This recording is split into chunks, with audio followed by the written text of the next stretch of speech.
The other day, I read about billionaires buying elections, and then later that night, I watched a movie about billionaires buying a coup, and I thought, wait, why am I doing this to myself?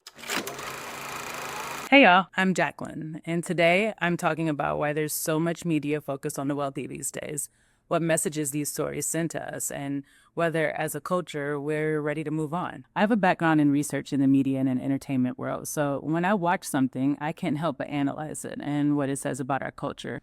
So I found myself doing exactly that recently when I was watching Mountainhead on Max, which is a movie from the Succession showrunner Jesse Armstrong. It definitely feels similar to Succession in that it's got that jargony dialogue, the halls of power thing, cynical perspective, all of that. And here's your warning for light spoilers for the plot of Mountainhead.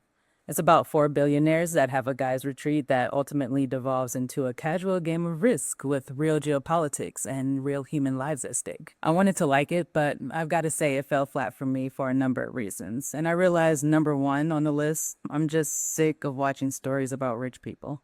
So much of the TV and film landscape for the last several years has been dominated by narratives about the rich. Shows like Succession, Your Friends and Neighbors, My Perfect Strangers, Sirens, The White Lotus, The Perfect Couple, Billions, Big Little Lies, Bridgerton, The Gilded Age, and films like The Menu, Triangle of Sadness, Knives Out and Glass Onion, Parasite, Crazy Rich Asians, and Saltburn. Look, I've enjoyed a lot of these films and shows, but honestly, I'm getting kind of bored. It's got me wondering, have we hit peak rich people problems content? Are there any fresh takes left in the bag? And how can the absurdity of these stories continue to feel exciting when the news we see every day in our real world is incredibly absurd already? Of course, stories about the 1% are nothing new. In fact, there's a long enough history of stories about the rich that you might even be able to say it's a genre unto itself. The Great Gatsby, about a reclusive millionaire and his hedonistic circle, had its first film adaptation released during the 1920s, a decade of a wildly growing stock market that ultimately crashed. Citizen Kane, which chronicled the life, times, and foibles of a media mogul, was released in the wake of the Great Depression. 1962's The Exterminating Angel was about a lavish dinner party gone wrong. The film satirizes the ruling class that held power in Francisco Franco's fascist Spain. The 70s through 80s saw a deep recession that led to the rise of the greed is good era. The richest 1% of this country owns half our country's wealth, $5 trillion. Meanwhile, soap operas like Dynasty and Dallas cropped up to make dramas out of a mix of business and romantic rivalries. Then came 2008 and the Great Recession, where suddenly everyone wanted to watch rich people's problems because at least someone was having a good time while the economy collapsed. Reality TV boomed at the time because it was both cheap to make and easily served up escapist fantasies. Within reality TV format, shows about the wealthy and the social climbing sets exploded. So, why do we obsess over the rich like this? I don't think it's a coincidence that we're seeing more and more of these types of stories as we're in the midst of yet another economic crisis, this time historically high economic inequality. As of 2024, the wealthiest 10% of American households are responsible for a record half of all U.S. consumer spending, where 3 decades ago, they only accounted for 36%. A recent Pew Research global survey found that 54% of adults say the gap between the rich and the poor is a very big problem in their country, and 60% believe that rich people having too much political influence contributes a great deal toward economic inequality. All of this is so dire, so disturbing, and so unignorable. Is it any wonder that some of us are starting to want a break in our entertainment? TV critic Inku Kang makes a similar point in a piece in The New Yorker called Your Friends and Neighbors and the Perils of the Rich People Subgenre. In it, she says, the inescapability of the genre certainly feels symptomatic of our times, when oligarchs can buy their way into power and men like John Hamm's character Coop never had to pay for the damage to the economy and to the middle class, which the financial crisis wrought. More than that, though, such shows pander to our heightened consciousness about these issues. Our cultural obsession with the rich can also be explained by social comparison theory. This is a psychological theory that the American Psychological Association defines as the proposition that people evaluate their abilities and attitudes in relation to those of others, and a process that plays a significant role in self-image and subjective well-being. Specifically, this media preoccupation with the rich takes the form of upward social comparison, which is when we compare ourselves with someone judged to be better than us, like by having more wealth or higher social status. In a piece for Cosmopolitan about the recent Netflix show Sirens, psychologist Dr. Manpreet Defar Potterwal is quoted as saying, "These shows offer aspirational escapism, allowing viewers to vicariously experience opulence." She goes on to say, the rise of streaming platforms has also normalized binge watching, creating a lucrative market for sensationalized, high-drama content that glamorizes wealth. Clinically, I observed that clients from marginalized backgrounds often describe such shows as a form of mental holiday from financial stress, though this escapism can fuel unhelpful fantasies of unattainable success. These unhelpful fantasies seem to have already done a number on many of us. Turns out watching people solve problems by throwing money at them isn't great preparation for, well, having actual problems and no money. A recent study by financial services company Intuit revealed that more than 1/4 of Americans say they're obsessed with the idea of being rich.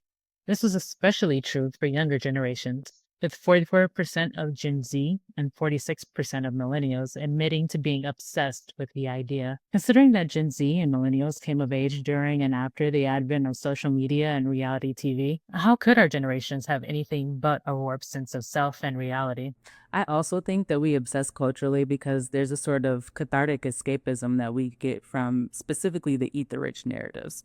And if we're experiencing in the moment somebody getting a sense of comeuppance on the billionaire class, and we can vicariously enjoy that without having to say put ourselves at risk in an armed revolution. All of this bad PR hasn't escaped the wealthy either. Financial columnist Charlotte Cowles recently reported in The Cut that rich people are telling their therapists that they're trying to lay low and not attract much attention these days. She says, some might even view this swing away from ostentation as an extension of the quiet luxury trend. But there's a distinction. These people aren't going for an if you know old money aesthetic, which conveys status in its own tasteful way. They're genuinely trying to downplay what they have. It's not just quiet, it's silence. In an era of rising economic tension and class rage, a rich person's privacy has become the ultimate commodity. In the piece, she also hears from a therapist to the rich, Clay Cockrow. There's been a mood shift since everyone saw that row of billionaires sitting with Trump, he says. Many of his clients are in the privileged position of getting freaked out by the eat the rich sentiments these days. The Birkenbacks are going into hiding, he says. I'm seeing a lot of people increasing their security and privacy. They're worried about being too showy, too flashy. It's almost as if the more the cultural spotlight shines on them, the more they desire to retreat. And the more they retreat, the more fascinating we find them. And then the cycle just continues. So we're psychologically primed to crave this content. But what kinds of stories are these typically? And what messages are they sending us? I ended up finding a book by sociologist Diana Kendall that goes into depth on these very questions. In the second edition of Framing Class, Media Representations of Wealth and Poverty in America, Kendall dives into what she calls 6 dominant media frames. These are essentially depictions that intentionally or unintentionally influence how the middle and lower classes see the wealthy. The first 4 frames for the wealthy in the media are overall pretty positive. These include the admiration frame, the wealthy are generous and caring people; the price tag frame, the wealthy believe in the gospel of materialism; the emulation frame, the wealthy personify the American dream; and the consensus frame, the wealthy are like everyone else. So let's dive into each of these. The wealthy are generous and caring people. This is generally a news media phenomenon where reports of large charitable donations from wealthy individuals and families serve as a sort of PR boost to their images and sometimes to whitewash their less savory behavior. Then there's the wealthy believe in the gospel of materialism. This boils down to media that glorifies wealth and the materialism that goes hand in hand with it. Stories in this category teach people about luxury goods and how much they cost. Get down on the ground, face down. Come on. Oh no, you don't understand. This isn't a liar. And a what? It's like a totally important designer. Which just serves to make those of us on the outside looking in want to be more like them and have what they have. According to Kendall, price tag framing sends the message that material possessions can make some people happy, and that a trip to the mall can, at least temporarily, help us forget our worries. She shopped at Saint Laurent and dined at Drouin, but the only bow Bee had this summer is on her headband. Next is the wealthy personify the American dream. This comes to us in the form of rags to riches stories, and these rags to riches stories embody the American dream by pointing to hard work and individual ambition and merit as a means to pull yourself up by your bootstraps. Kendall says individuals on the lower rungs of the class system may be able to ignore the philanthropy of the rich and famous, but it's more difficult to ignore media stories about people who move from rags to riches through hard work and determination. This raises the question, if they can do it, why can't you? Rocky, do you believe that America is the land of opportunity? And she goes on to say, although belief in the American dream may give working and lower class people some degree of hope for a better future, this ideology hides structural barriers to upward mobility. So, rags to riches stories, as inspiring as they might be, all too often help maintain class hierarchy and squash class solidarity. The best thing we have going for us is being who we are. Why? Because no one thinks we have the balls to pull this off. By focusing on the individual triumph and not the systemic barriers, stories like these give anyone with a modicum of class status or financial advantage an excuse to point to for when they look down on others who have less than them. Side note, this frame specifies the American dream, but I personally believe it's applicable to any culture or society that prizes individual ambition or individual feats, and is only specified as the American dream because the sociologist who was studying this was studying the American media. Next, there's the wealthy are like everyone else. There's no doubt that wealthy people are people too. I'm sure many go through things in life that are universal to the human experience as a whole. That said, when media portrays rich people as just like everyone else, it becomes easier to believe that to be true. And from there, it also becomes believable that you're just like them and could potentially be rich too if you saved long enough and worked hard enough for it. While that may be the case for a lucky few, people who come from lower socioeconomic classes lack the privileges of massive amounts of generational wealth and inherited social capital. To put this frame in simpler words, these stories tell us that we're all just temporarily embarrassed millionaires and our relative poverty is our own faults, not things like legacy college admissions or tax law that privileges the wealthy. The last two frames that come up in Kendall's book are actually pretty negative portrayals of the wealthy, and I've noticed over the last better part of a decade that these are the types of stories that we're seeing most often. There's the sour grapes frame, the wealthy are unhappy and dysfunctional, and the bad apple frame, some wealthy people are scoundrels. First up, the wealthy are unhappy and dysfunctional. In these stories, the rich are depicted as pathologically unhappy, but these problems of theirs stem from within. This means that these stories, intentionally or not, are telling the viewer to think that the problems of the rich in that film or in that show are their own problems and have no connection whatsoever to their privileged status that they held in society. For me, this brings to mind the character of Melanie in Gone with the Wind, who is used as a foil to the lead Scarlett O'Hara. Melanie is from a similarly wealthy and privileged background as Scarlett. Her family owned slaves, just like Scarlett's family. Yet she, as a character, is made out to be all virtue and light. Compare this to Scarlett's vanity, her selfishness, her pettiness. Melanie, it's all your fault. I hate you, I hate you. I hate your baby.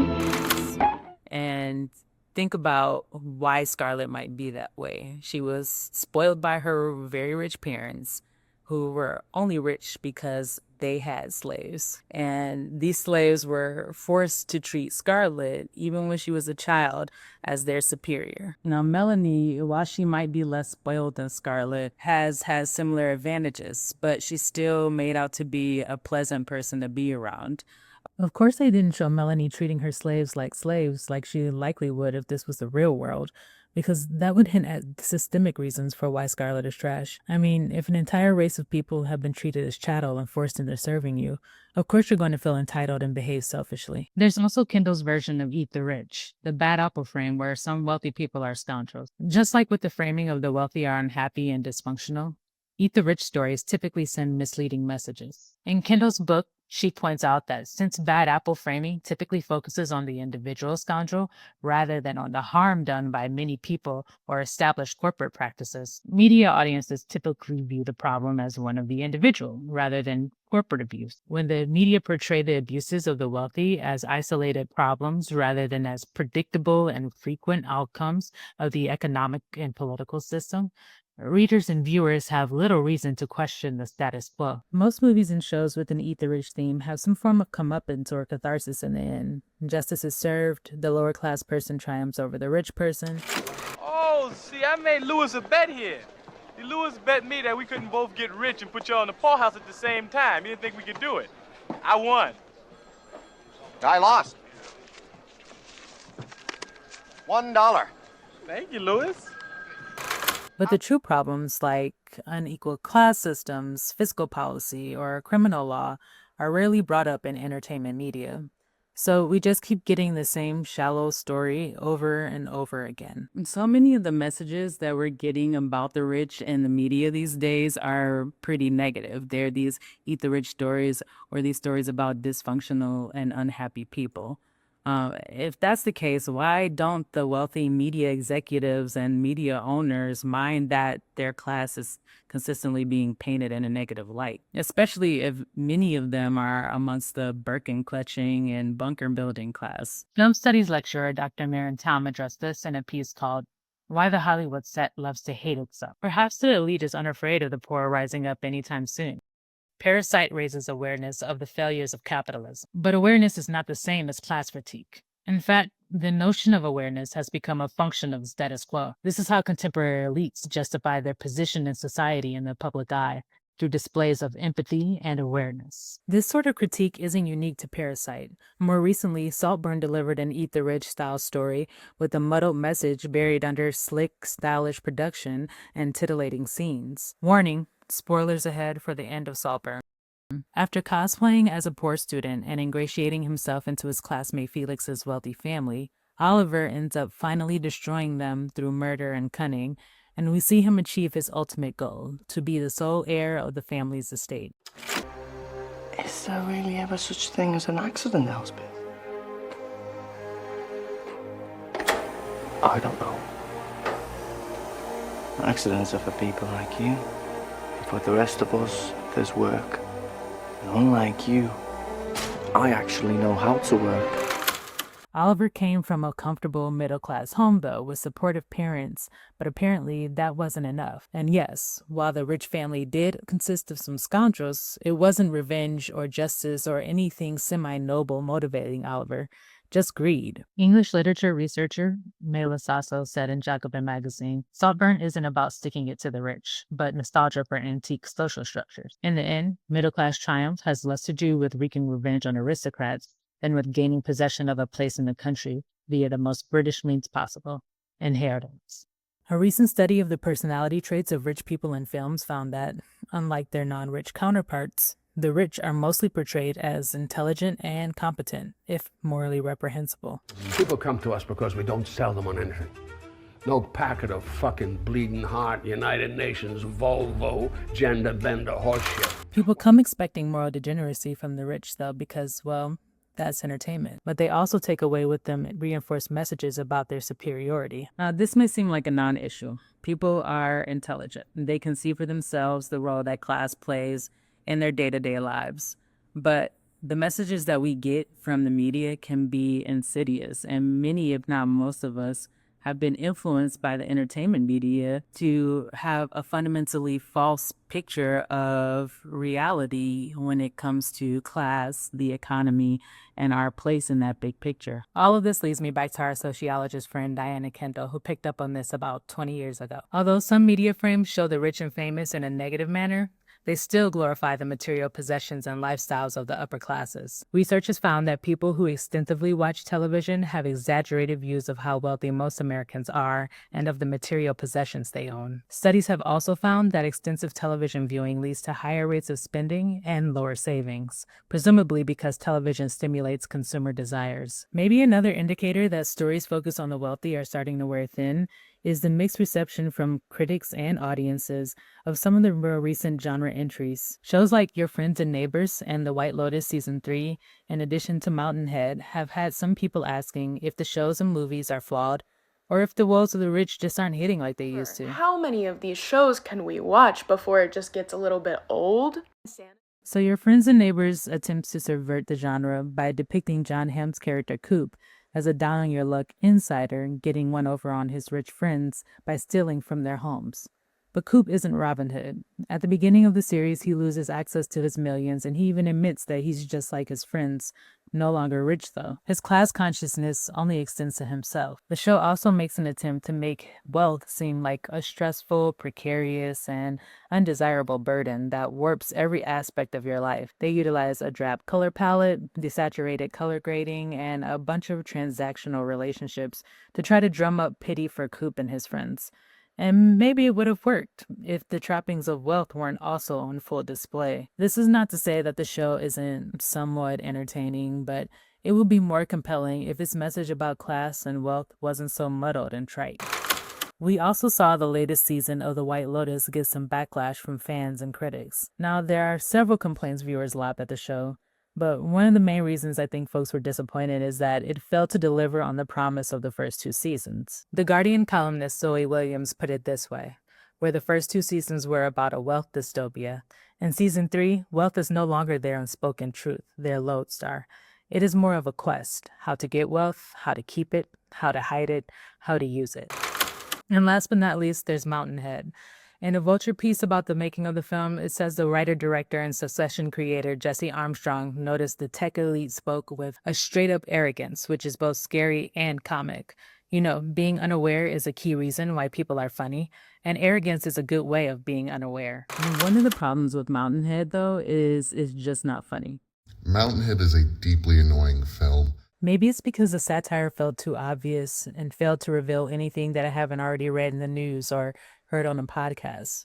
Or maybe, like a lot of us, I've just reached a point where I'm so sick of the ultra wealthy in real life that I can't stomach any more shows or films about them. In his newsletter, critic Eric Deggans expressed a similar sentiment. Many of these stories also end their narratives with a disturbing message. The power of wealth really cannot be defeated, no matter how terrible rich people are.